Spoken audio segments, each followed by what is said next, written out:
It's Friday. It's week 10. We got college football ranking reactions and week 10 picks. I'm Adam. That's Doug. Let's go.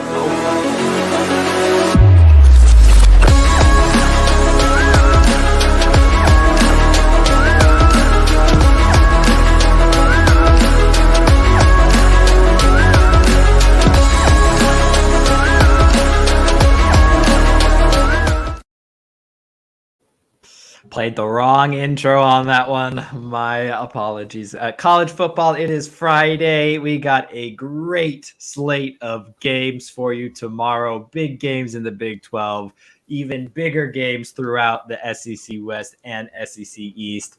A lot of good group of 5 games that are scattered throughout our picks. We do all of our picks through ESPN.com. But Doug, we have to start with this abomination of a college football ranking. The first edition of the college football rankings came out Tuesday night. As we see here, Tennessee number 1, Ohio State number 2, Georgia 3, Clemson 4, Michigan 5, Alabama 6, TCU 7. So before I get your top 6 and how you would rank them, what is the one thing that sticks out for you when you saw these rankings? Clemson can do no wrong, regardless of how poorly they play. If they bench their starting quarterback, they can do no wrong if they win the SEC or the ACC. Period. The ACC is, in my eyes, it's not a good conference at this moment. It's just not. They're struggling against Syracuse. Yeah, Syracuse is a decent team, but they're struggling against Syracuse and they're going to be in the college football playoff? No, it doesn't sit well with me. They don't play anybody. And it just really gets frustrating that they're an automatic slot into the college football playoff every year when they win the ACC. But you could have teams like USC, Oregon, TCU not make the college football playoff just because Clemson did. And I hate that. I know. See, that's the thing that we kind of went through the initial rankings live when we were doing our NFL podcast 7 p.m. on Tuesdays. Come join us for those. And that was kind of the thing that stuck out to us was Michigan being 5, but more importantly, Clemson being 4, especially when you tie that into last week, Notre Dame going up to New York and just splattering Syracuse against the wall there. How can Syracuse still be ranked inside the top 25 is a question that I have. And it's purely because they played Clemson heavy. They've really loaded the back end of this top 25 with ACC teams. As you see Syracuse, Wake Forest, and NC State all right there. That gives Clemson 3 ranked wins, top 25 wins, which is up there with the like of TCU, more than Michigan and more than Alabama. As you know, as it stands now, and that's kind of their reasoning. One of the reasons that they gave, before we get into your top 6, and then I'll give you my top 6. One of the reasons that they gave for 1-loss Alabama ahead of undefeated TCU from the Big 12 was the committee is looking for a balanced team, the most balanced team, and did not see that from TCU as much as it saw from Alabama, despite TCU being undefeated throughout some pretty good contests in the Big 12 and Alabama having 1 loss. What are your thoughts on the committee stating that they're looking for a balanced team? I get it, but why not put Clemson outside of the top 4 then? How can you deny Michigan from a top 4 spot when you don't find a more balanced team?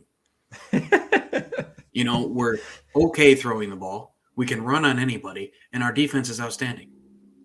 Yeah, I don't know what the definition of balanced is when you have the highest completion percentage in your quarterback, the best offensive line throughout college football, one of the top 5 running attacks in terms of rushing yards, and a top 20 defense. I don't know how much more balance you can get there with Michigan. It's not, JJ McCarthy doesn't light up the stat sheet with throwing yards. He doesn't light it up with, 6 touchdown games or anything crazy, but he doesn't have to. We get the job done. We get the job done. If we can run the football, well, then we can run the football. We can run all the way to the championship game. We can be so unbalanced, it's not even funny. But if nobody can stop the run, then who cares? That's what I don't get. Name a team in college football right now that can just stuff our run and force J.J. McCarthy to throw the ball. I don't think anybody. A team of JT Tuimalaus from Ohio State. If you just had 11 of those guys, then maybe. That's about it. The only way I think a team can stop Michigan's run is if they put up points fast on our defense. Yeah, I mean, that's Michigan. That's how you stop our run. Yeah, Michigan only trailing by 4 points. That's the most they've ever trailed in their first 8 games, and they are still remain undefeated. It'll be a great test here at the end of the season with the number 1 ranked total defense in Illinois currently, as they sit in 16th here in the top 25, right behind Penn State, who we thought was a good run defense, and Michigan hung 400 yards on the ground against them. We'll see if Illinois can do better here the second last week of the season for Michigan. So let's just dive in here into your top 6. What would your top 6 be? Your first 4 in, your first 2 out, as it stands going into week 10. My top 4 would be Tennessee. It would be Georgia, Tennessee, Ohio State, Michigan. Oh, wow. Why Georgia over Tennessee and why Ohio State over Michigan? Georgia has done nothing to lose the number 1 spot.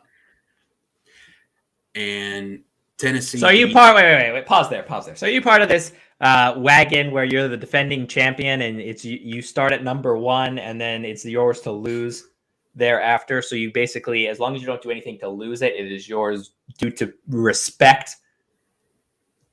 No. Purely on the field, I think they've done nothing less than number 1 team in the country. I think they haven't shown where they really had a terrible game and they just barely stumbled through a victory. I mean, they've been extremely solid all year long. And I understand that Tennessee beat Alabama in a great game, but I think that deserves them to be number 2.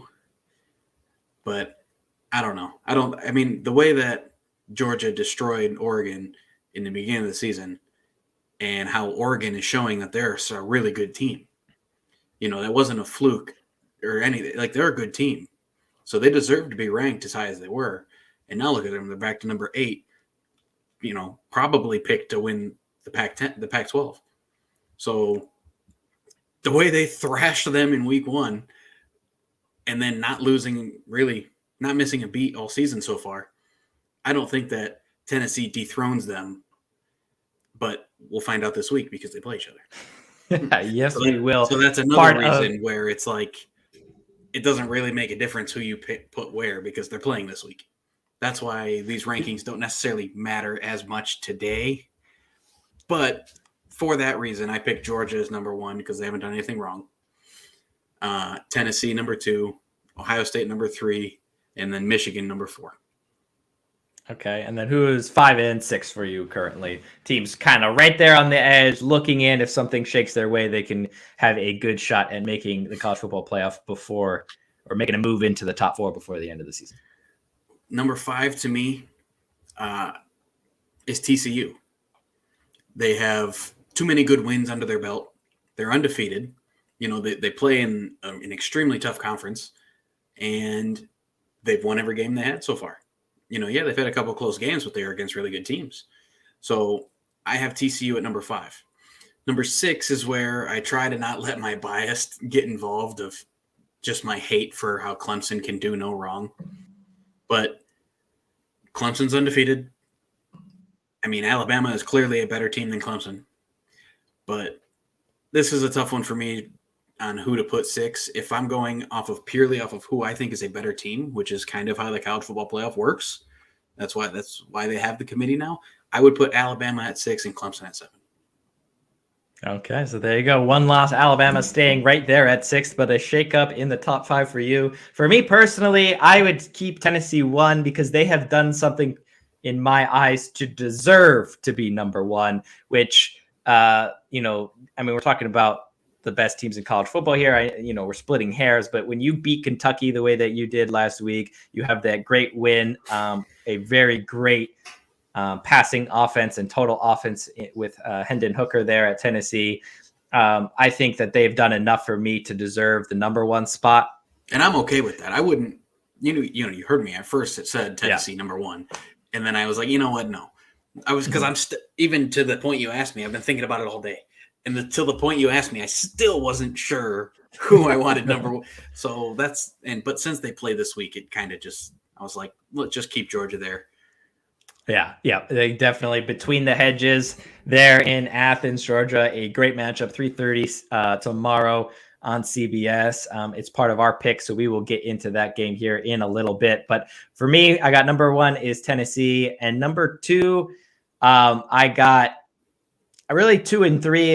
They're very, very, very, very thin margin for me. At one point during this week, I just said that they were going to be tied.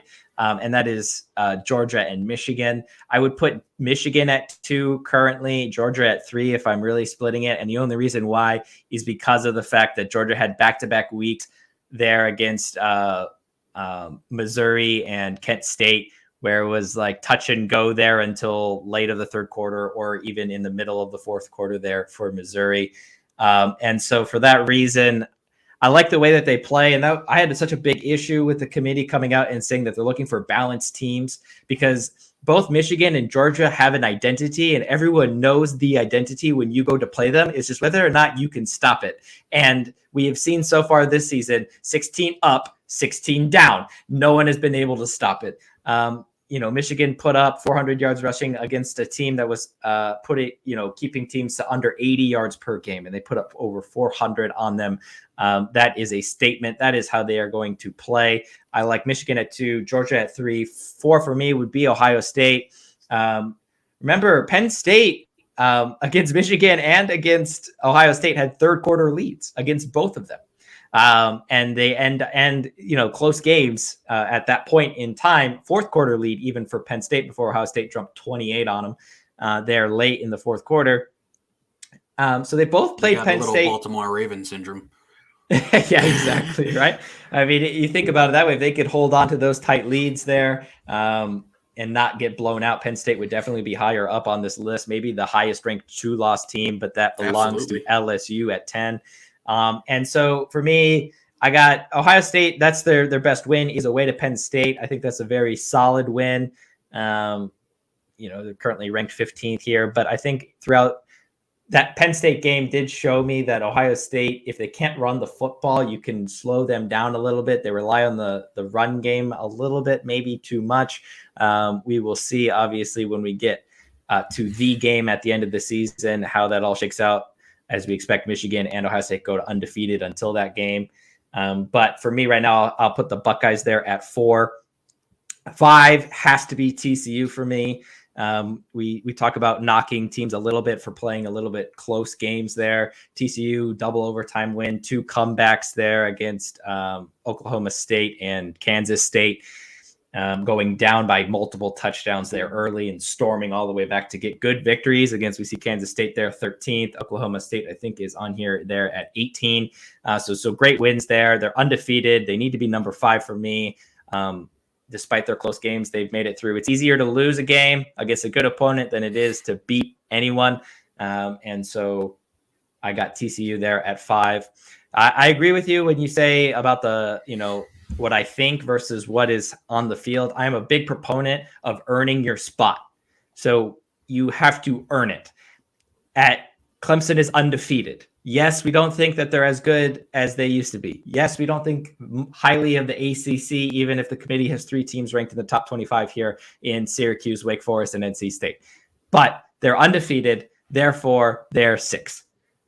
We have 5 better undefeated teams, in my opinion, than Clemson. They're all ranked higher than them. Therefore, but Clemson is undefeated. Alabama is not undefeated. I don't want you.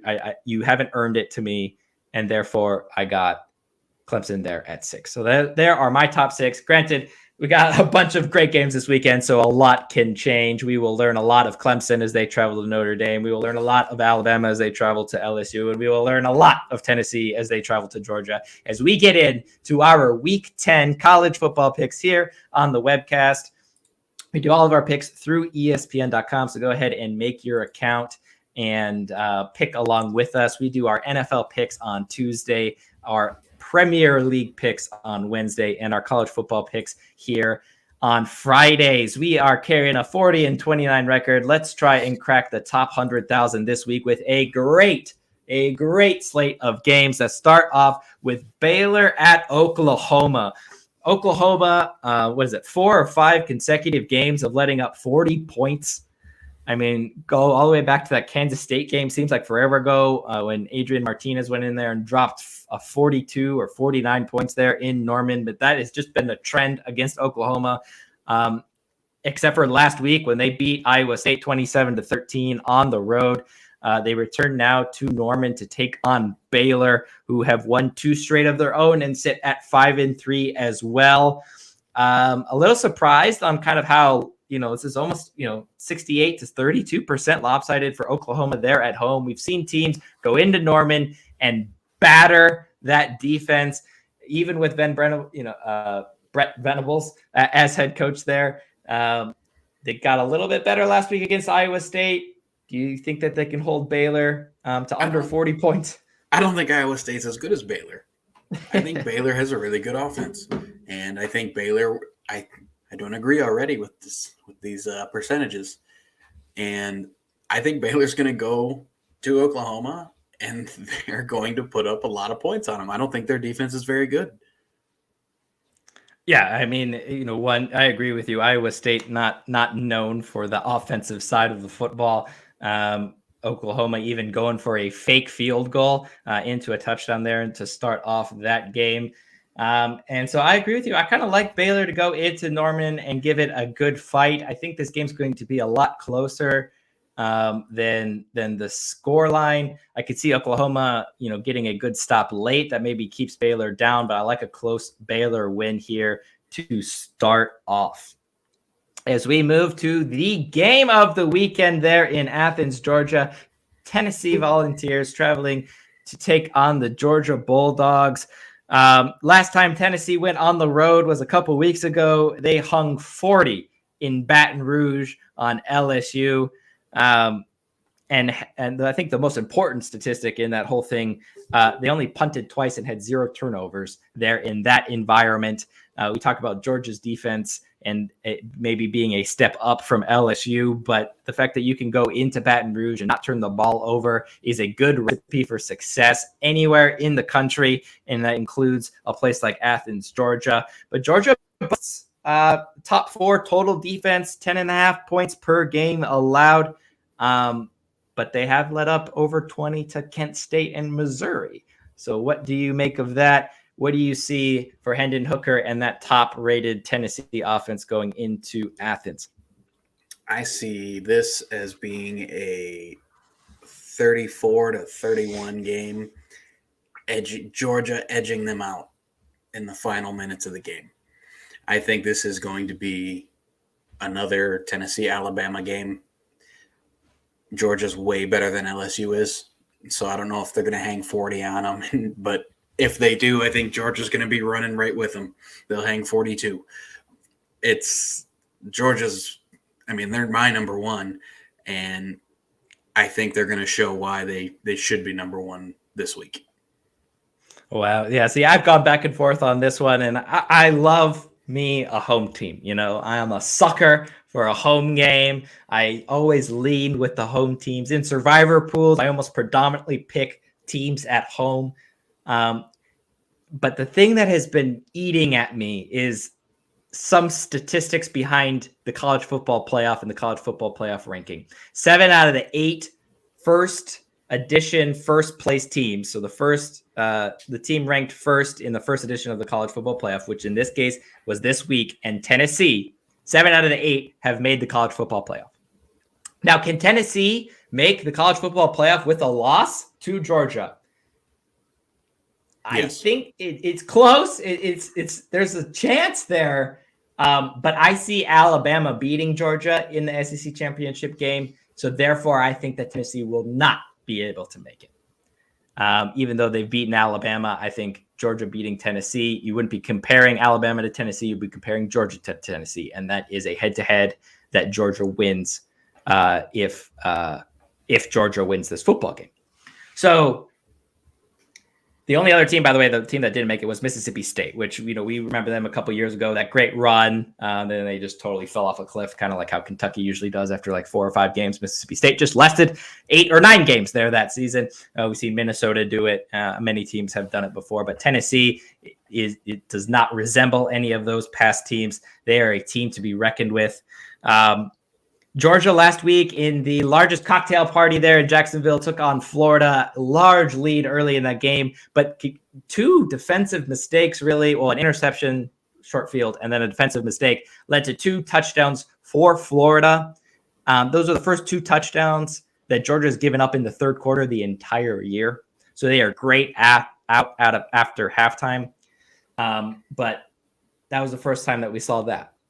And then on top of that, Tennessee and Hendon Hooker, 21 touchdowns, I think 21 or 22, somewhere around there, touchdowns, 1 interception. He does not turn the football over. We did see a fumble there late against Alabama there at home. That allowed Alabama back in the game. But if you take that kind of touchdown away, Tennessee wins by double digits there in that game. I think Hendon Hooker is used to this kind of level now, having played some big profile games. I think he continues that where he does not turn the football over. So then it's a question for me whether Stetson Bennett can put up enough points. And I just don't know that they can. So I actually got Tennessee to go in between the hedges and take out a W in this one.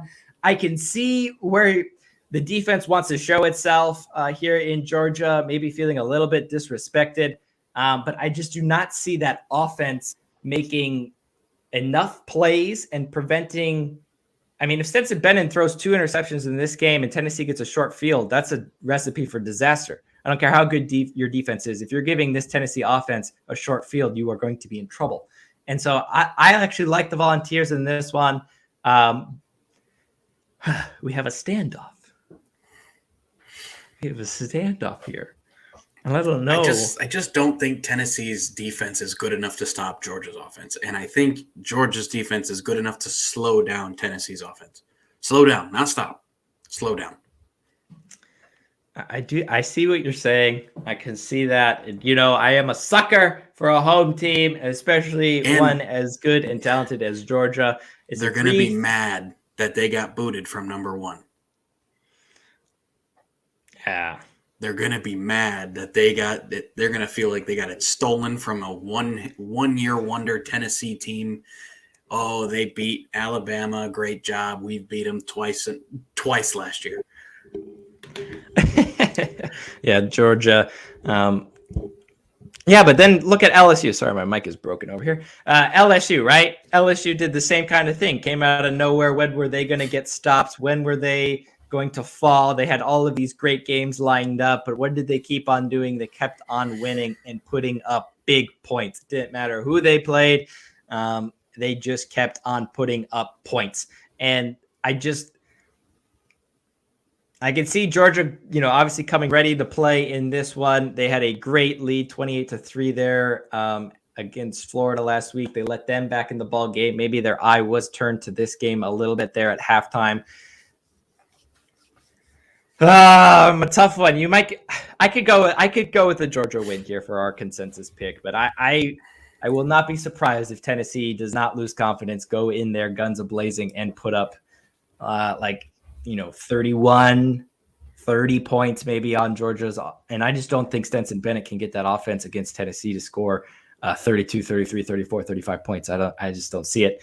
But we will see how that defense holds up against Hendon Hooker. See if Hendon Hooker has a Heisman moment in this game. A win there secures their spot really most likely in the SEC championship game.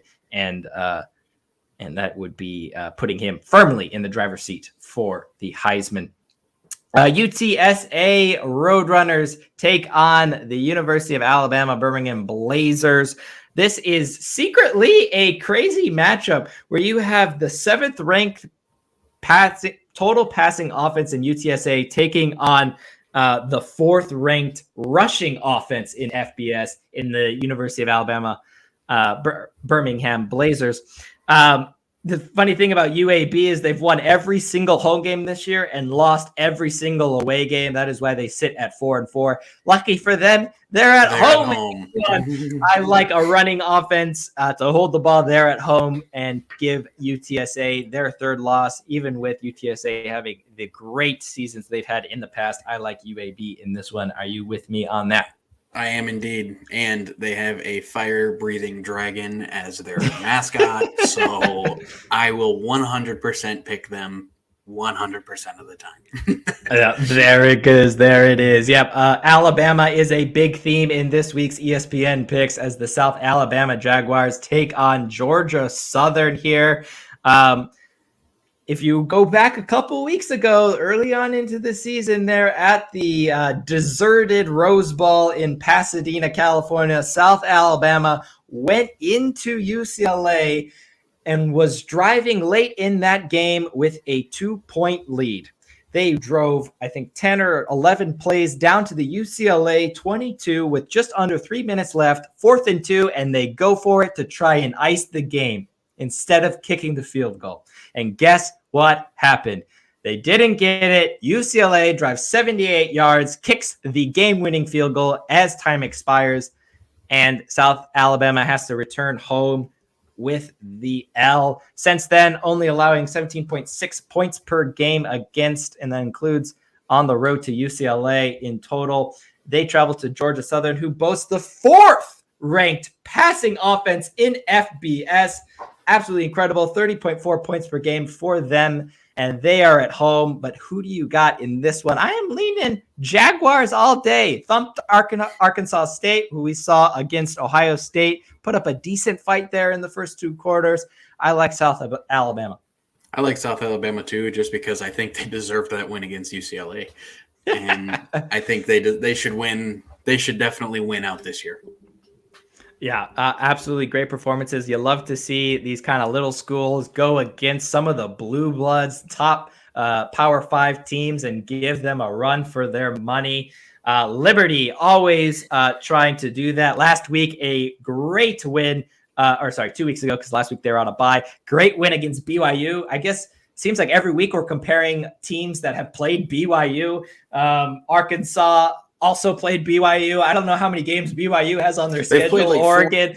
They've played everybody. They played Baylor. Yeah. Exactly. Absolutely incredible. Liberty boasting a 7-1 record, coming off of bye week as they travel to Arkansas, who've kind of rebound after that. They started off really well, then got absolutely thumped by Alabama. 3 straight road games for them. They are able to go 2-1, including a good win against Auburn last time out. They are at home to take Liberty. Who do you got in this one? I was really excited about Arkansas. I thought it was the resurgence at the beginning of the year, and they fell hard on their face and had a few really poor performances. And I would love to see Liberty win this game, but I don't think they will going to Arkansas. I think Arkansas is just too good of a team. They have too much talent on their team. I would love to see Liberty win, but I think Arkansas will win this game. Yeah, that rushing game, the ability to put up 40 points in almost every game, it seems like. Their coach is an offensive lineman. Yeah, exactly. So I like Arkansas. They're going to have a good offensive line. Yeah, and they're going to be able to run the football. That was their bread and butter to start the season. I think that will continue, and they will get the win there at home. As we got back-to-back games of Alabama, Louisiana, with Troy traveling to the Louisiana Raging Cajuns there. I don't really know what to make of this game. I love the Raging Cajuns there at home, personally. They sit at 4-4 currently. But I like the Raging Cajuns there at home. I'll go with you on that one. Right. And then the main game of Alabama versus LSU. I remember when these games used to be 4 field goals versus 3 field goals. Exactly. There down in Baton Rouge. 12-9. Yeah, the absolute defense masterclasses of the early Saban days there in Alabama. Um, the tiger that you have to walk by there at night as you enter that huge stadium there in Baton Rouge is absolutely incredible. LSU with a great run of form here, 2 wins, 45 against Florida, destroying Ole Miss, 7th-ranked Ole Miss at the time last week. Alabama rebounding from that game against Tennessee by putting it down against Mississippi State themselves. So once they took care of the state of Mississippi, they will meet in Louisiana for this one. Who do you got? Do you see LSU possibly getting the upset here? Alabama, I mean, Alabama's really good, despite the one loss they had, which was a 7-point loss, 3-point loss. I don't remember exactly, but it was single digits, down to the wire. Great game. And it was against, the best team in college football, according to the rankings. And rightfully so. I think that they deserve to be there. I'm not upset that Tennessee is number 1, put it that way. They're a fantastic team. I don't see LSU being able to do that to Alabama. Really putting up big number of points, whole bunch of touchdowns. Field goals aren't going to win this game. Alabama is a different team. They have a really good defense, but their offense is unbelievable.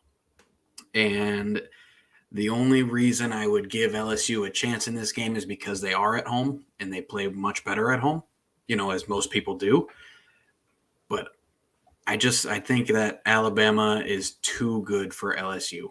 I think LSU's close, though. I mean, they started the season pretty poor, and now they've really started to catch a solid run of games. And they're surprised they're the best ranked 2-loss team? I am. I mean, they were sneaky, they kind of wrote them off after week 3.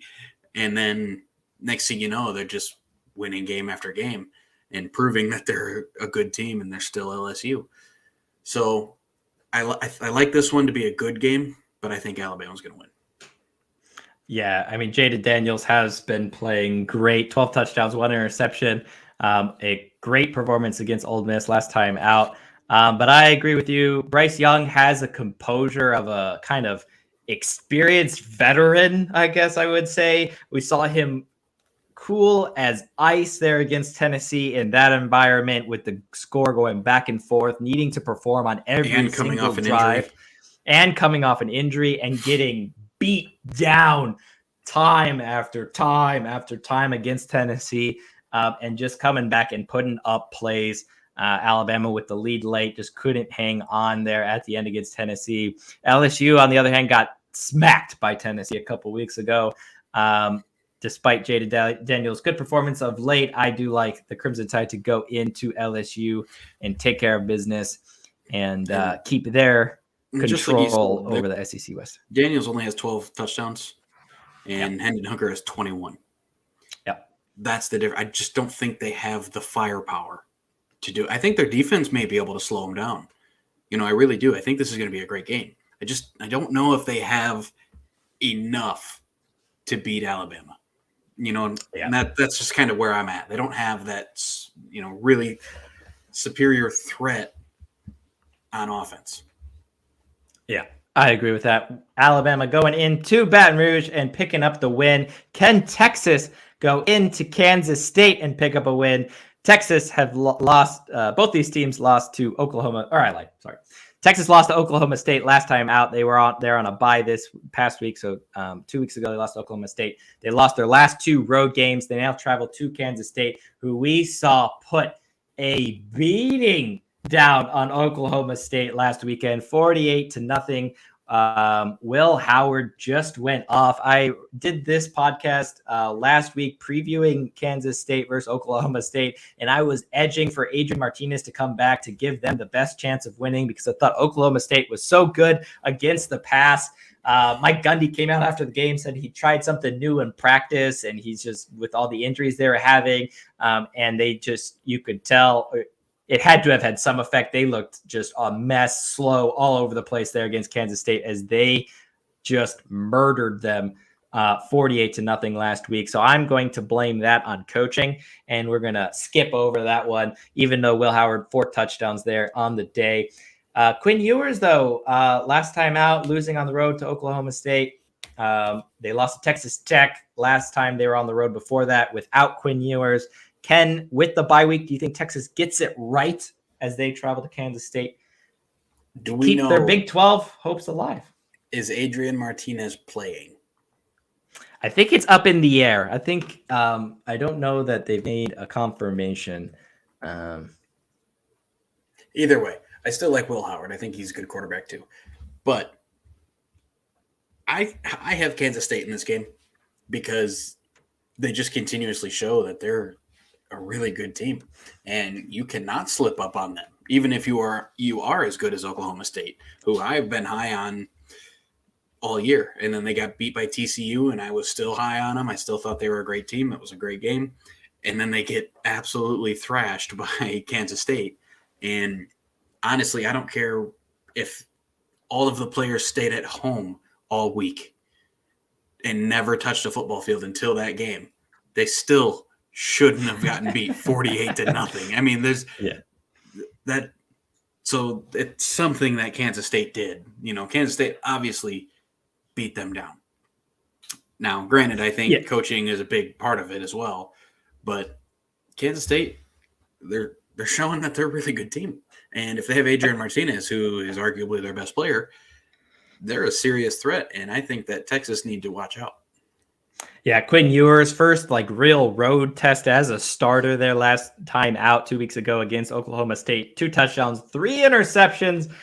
So I wonder if that bye week got him situated enough to be able, we know with quarterbacks especially, they need the experience is almost more valuable than the talent at some point, because especially early on, they need to get these big games under their belt, these big moments under their belt. We saw his performance at home against Alabama. Fantastic. Their performance there in the Red River rivalry against Oklahoma, absolutely fantastic, but that was a neutral site game, remember? And this one, his second true road test against a quality opponent in Kansas State. I think it's close. The line is Texas 2.5, but I can ride with the home team here in the Big 12 like I normally do, and Kansas State sticking up, given their chance to try and keep pace there with the top of the Big 12, Kansas State to win. And to become the highest ranked 2-loss team. As LSU go down to Alabama. There they go. Don't forget about Utah is up there as well. Clemson, after all this debate on why Clemson is in the top 4, Notre Dame beat Syracuse at Syracuse better than Clemson did. They had to bench DJ Uyunglele. Dabo Sweeney came out and said that DJ is their leader, is their starter, and will start this game against the Fighting Irish, who after a terrible start, lost to Ohio State, lost to Marshall, should have lost to Cal. Good performances against UNC there on the road. Switch a quarterback there to Drew Pine. And good performances. They have rebounded.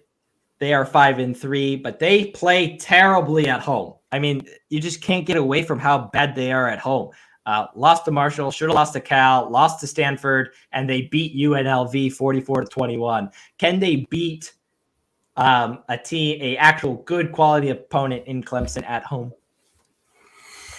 This is a very intriguing game because on paper, they can.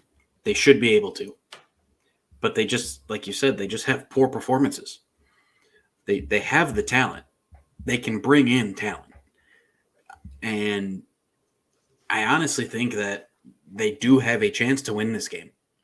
But I can't in good faith pick them. I think they could do it, but I can't actually pick them.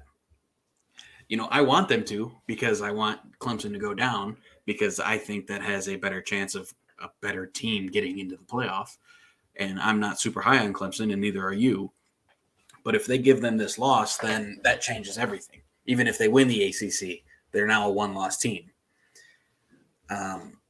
So I kind of want Notre Dame to win selfishly because I think that Michigan and Ohio State should be in the Big Ten or should be in the playoff, regardless of who the champion is.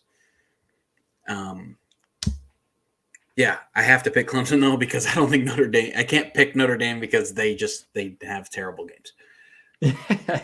Yeah, we saw last time that these two teams played in South Bend was an absolute thriller, double overtime game that the Fighting Irish were able to edge out there against Clemson when they decided to actually join a conference a couple years ago. But in this case, I agree with you. I think the thing that upsets me with the way that some people will say that the committee's rankings for week one don't really matter. It's week one. Why does it matter? So many games to be played. Take care of business and you're in, blah, blah, blah, blah, blah. Because they put Clemson fourth, it makes it so much harder for a team to jump them. Yep. And especially if they can go into South Bend and put a beating on Notre Dame, a team that's also played Ohio State close, for example. As you said, if we expect Ohio State to be near the top of the table, Clemson runs the table. They played a good ACC with three teams ranked in the top 25. Win out, beat North Carolina, win the ACC championship game, have a great win against Notre Dame. If they can blow them out there in South Bend, there's no way anyone's going to jump them. I mean, no. If they go undefeated and win the ACC, no, they are in the playoff.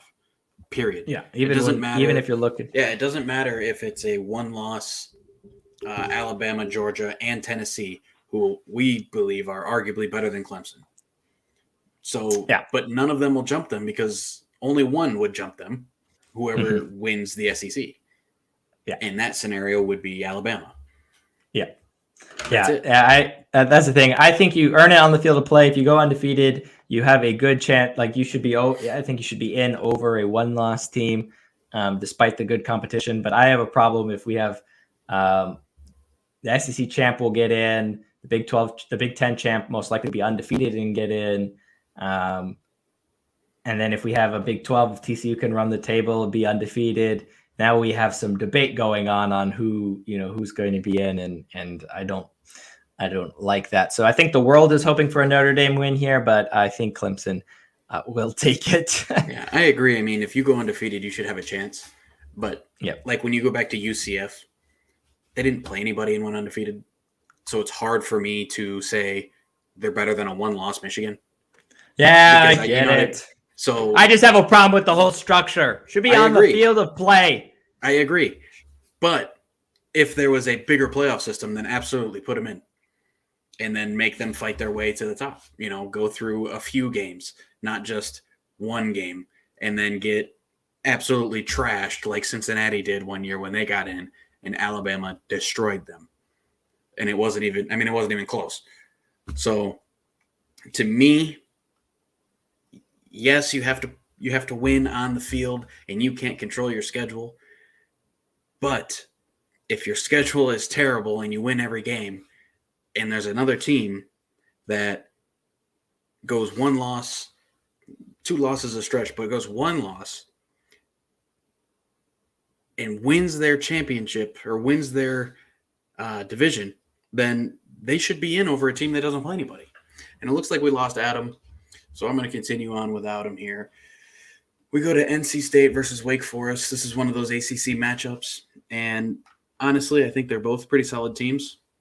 I think that neither of them are going to be able to give, the ACC championship, get to the ACC championship, or have a chance to win the ACC championship because of Clemson. And in this game, I will pick NC State. I think that NC State is a really solid team, and looks like we're getting Adam back here.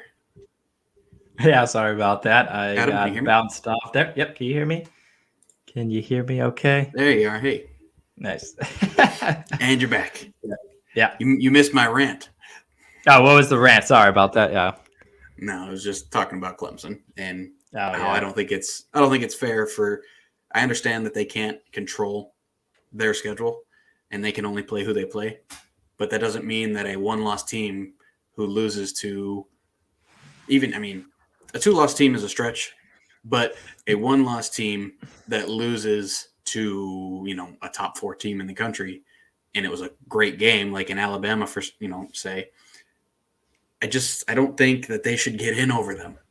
I don't think that an undefeated team with a weaker schedule should get in over a one-loss team who played against one of the best teams in the country.